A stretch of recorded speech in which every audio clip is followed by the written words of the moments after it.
Hi, bugs and bees. Let's go on with Junie Bee right now and see where she's at.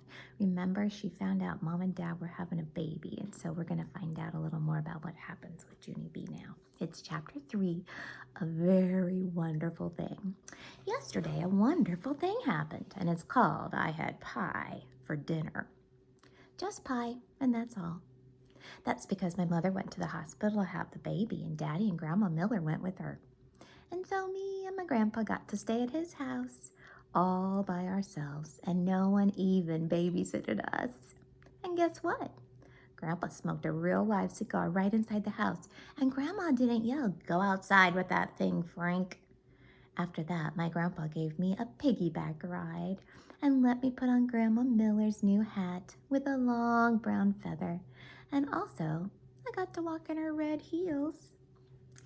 Only then I fell down in the kitchen, and so I quick took them off. "Hey, I could crack my head open in these things," I said very loud, and after that I opened the refrigerator, 'cause I was hungry from playing, that's why. "Hey, guess what? There's a big lemon pie in here, Frank," I hollered. And so then Grandpa Miller got 2 plates, and then me and him ate the whole pie for dinner. Just pie. And that's all. And we're not even going to get in trouble, because we're going to tell Grandma that her cat ate it. And here's another fun thing. I got to sleep in Grandpa Miller's guest room. First, I put on my PJs with the feet in them. And then my grandpa watched me brush my new front tooth, and he tucked me in the big guest bed. "Sweet dreams, Junie Bee," he said. Except for when I got a little bit scared in me. "Yeah, only guess what, Grandpa," I said. "It's very dark in this big room, and so there might be hidey things in here." Grandpa looked all around the room, also in the closet. "Nope, no hidey things in here," he said. And after that, he left on the hall light for me, so my imagination wouldn't run wild. Except I still didn't sleep that good, because there was a drooly guy with claws under my bed, I think. And so this morning my eyes felt very sagging. Only then I sniffed something that woke them right up. And its name was Delicious Waffles. Grandpa Miller cooked them for me and let me pour my own syrup on them, and he didn't sell, "Whoa, whoa, whoa." And after that, me and him played until it was time for kindergarten. Except before I left, the funnest thing of all happened. My Grandma Miller came home. And she said Mother had a baby, and it was the boy kind. Then me and her and my grandpa did a big giant hug. And my Grandma Miller picked me up, and she swinged me in the air. "You're just gonna love him, Junie Bee," she said. "Your new brother is the cutest little monkey I've ever seen." Then my eyes got wide. "He is? Really?" I said. Grandma Miller put me down, and then she started talking to my grandpa. "Wait till you see him, Frank," she said. "He's got the longest little fingers and toes." I tugged on her dress. "How long, Grandma?" I said. "Longer than mine?" But Grandma just kept on talking. "And his hair, Frank, my word. He's got oodles and oodles of thick black hair." I pulled on my grandma's arm. "How come, Grandma? How come he's got hair?" I asked. "I thought little babies were supposed to be baldies." But still, my grandma didn't answer me. "And he's big too, Frank. He's much bigger than any of the other babies in the hospital, and you should feel how tightly he grabs onto your fingers when you..." Just then, I stomped my foot very hard. "Hey, I want some answers down here, Helen. He's my baby too, you know." Grandma Miller frowned at me, 'cause I'm not supposed to call her Helen, I think. "Sorry," I said kind of quiet. Then Grandma Miller bended down next to me, and so I didn't have to yell anymore. "Are you telling me the truth, Grandma?" I said. "Is my brother really the cutest little monkey you've ever seen? For really and honest and truly?"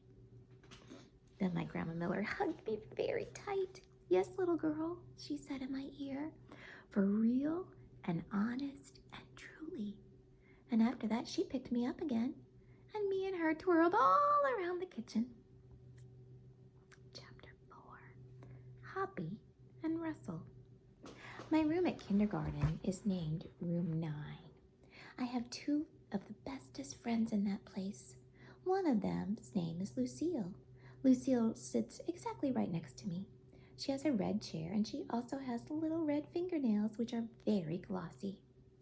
My other bestest friend's name is Grace. Me and that Grace sit together on the bus, except for not today we didn't, because today Grandpa Miller drove me. Then he walked to room 9 with me and he waved at my teacher. Her name is Mrs.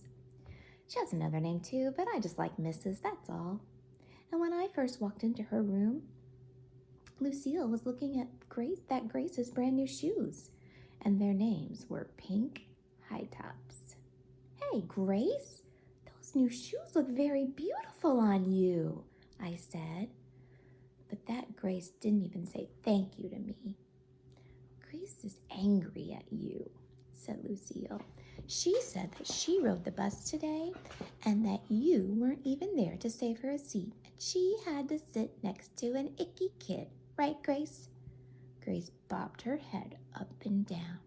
Yes, only I couldn't help it, Grace, I said. That's because I stayed at my Grandpa Miller's all night, and there's no bus at that place, and so he had to drive me here today. Then I tried to hold that Grace's hand, only she quick pulled it away. It's not very nice of you, Grace, I said, and guess what? Now I'm not going to tell you my very special secret. That's when that Grace called me a name. Lucille held my hand. I don't think you're that, Junie B, and so you can tell me your special secret, and I won't tell anybody, not even Grace. Then that's when Grace kicked Lucille in the leg, and so Lucille pushed her down, and Mrs. had to come over and pull them off each other. I raised my hand very polite. I wasn't involved, I said to Mrs. And after that, we had to sit down and do some work. It's called printing our numbers. Only I couldn't do mine that good, but Lucille, because Lucille kept on talking to me, that's why. Come on, Junie B, she said. Tell me your secret.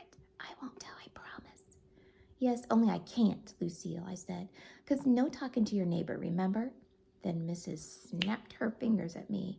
See, Lucille, I told you no talking to your neighbor, I hollered. Now I got snapped at. Just then a boy named Jim said, shh, to me. Shh, yourself, Jim, I said back. And after that, Mrs. stood next to me till I finished my work. Then I got all done and she collected it. That made me happy inside, because guess what comes after work? Something very fun, that's why.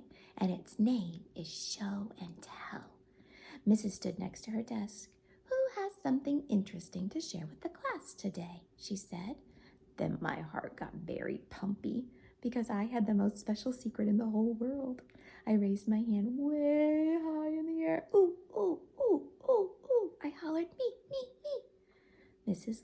shook her head at me, because I'm not supposed to go, ooh, ooh, ooh, me. She called on William. He's a crybaby. I don't like him.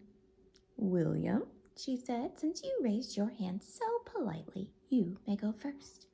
And so then William carried a paper bag to the front of the room, and he took out a jar of dead crickets. Except for William didn't know they were dead. He just thought they were sleeping. Jump, Hoppy, jump, Russell, said William.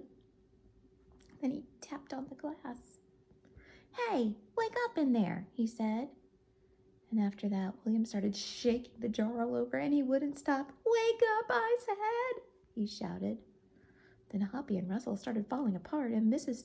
had to take the jar away, and that's when William started to cry, and he had to go to the nurse's office to lie down. And so then I raised my hand way high up in the air again, because guess what? My show and tell was way better than 2 dead crickets. Chapter 5 is our next chapter that